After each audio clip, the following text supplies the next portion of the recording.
ఆరాధించడం అంటే మోకరించి కళ్ళు మూసుకొని 4 మాటలు స్తోత్రాలు చెప్పి ఓ పాట పాడేసి యేసునామమున ఈ ఆరాధన నీకు సమర్పిస్తున్నాము తండ్రి అని చెప్పేయడమేనా?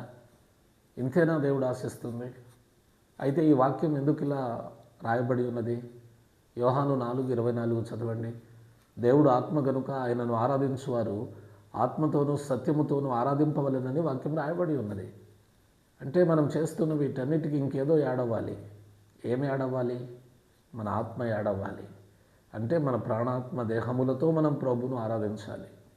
అలాగుననే మనం ఏ ప్రాణాత్మ దేహాలతో ప్రభువును ఆరాధిస్తున్నామో ఆ దేహము, ఆ ప్రాణము, ఆ ఆత్మ ఎల్లప్పుడూ పరిశుద్ధంగా ఉండునట్లుగా, పాపం అంటకుండునట్లుగా దానిని కాపాడుకోవలసిన బాధ్యత మనదే.